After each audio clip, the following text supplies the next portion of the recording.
সেই নাগরিক সমাজকে বাংলাদেশে ফেলে আল্লাহর কসম আমার পক্ষে বিদেশের মাটিতে চিকিৎসার জন্য যাওয়া সম্ভব নয়। Brother, forget about who I am. ভুলে যান আমি কে। যদি আমার পরিচয় আপনার মাথায় থাকে, আপনি অতিরিক্ত স্নায়ুর চাপে ভুগবেন। আপনি এখন থেকে মনে করবেন আমি একজন অতি সাধারণ রোগী। আরো 10 জনকে আপনি যেভাবে হ্যান্ডেল করেন, অপারেশন টেবিলে নিয়ে যেভাবে আপনি কাজ করেন, আমার ক্ষেত্রেও কোনো ব্যতিক্রম না করে সেইভাবে করবেন। এটি আমার অনুরোধ। 18 কোটি মানুষের মাঝে ধরে নেই 50 লক্ষ মানুষ হৃদরোগে আক্রান্ত। তাদের সকলের কি ওই সমস্ত দেশে যাওয়ার সামর্থ্য আছে? এমনকি গ্রাম থেকে ঢাকায় আসার সামর্থ্য অনেকের নেই। তারাও তো এই দেশের নাগরিক। আর আমরা কথা বলি নাগরিকদের জন্য, আমরা কাজ করি নাগরিকদের জন্য। সেই নাগরিক সমাজকে বাংলাদেশে ফেলে আল্লাহর কসম আমার পক্ষে বিদেশের মাটিতে চিকিৎসার জন্য যাওয়া সম্ভব নয়। আমার পূর্ণ আস্থা আমার আল্লাহর উপর আছে, আমার দেশের চিকিৎসক সমাজের উপরে আছে। বহু উন্নত চিকিৎসার আশায় বিদেশে গিয়ে কফিন বক্সে হয়ে বাংলাদেশে ফিরে। আবার হাজারো লোক বাংলাদেশের হাসপাতালগুলা থেকে শিক্ষা নিয়ে সুস্থ হয়ে হাসি মুখে ঘরে ফিরে। আমি তাদের মিছিলে শরীক হতেছি। আল্লাহ যদি আমার বড় হন, আর যদি আল্লাহ অপারেশন টেবিল পর্যন্ত আমার হায়াত রেখে থাকেন, আমি আমার মাওলার দরবারে নত শিরে শুকরিয়া আদায় করব।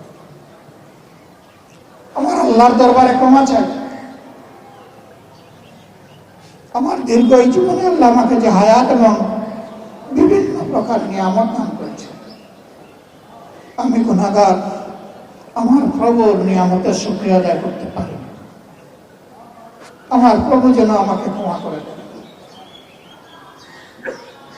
অপারেশন টেবিলে যখন আমাকে শোয়ানো হলো, অধ্যাপক ডাক্তার জাহাঙ্গীর কবির সাহেব তিনি কিছু কথা জানতে চেয়েছিলেন।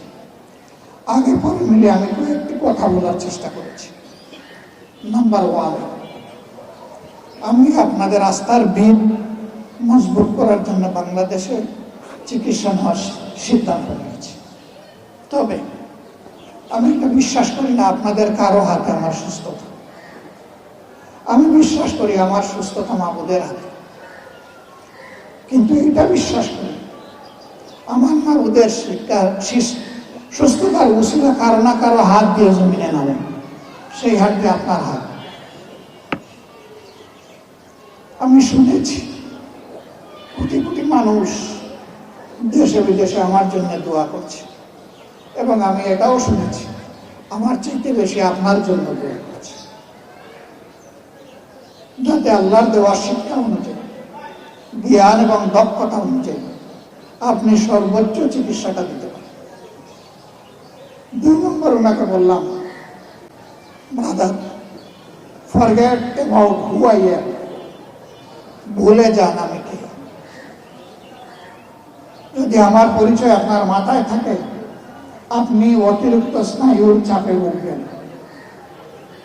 আপনি এখন থেকে মনে করবেন আমি একজন অতি সাধারণ রোগী।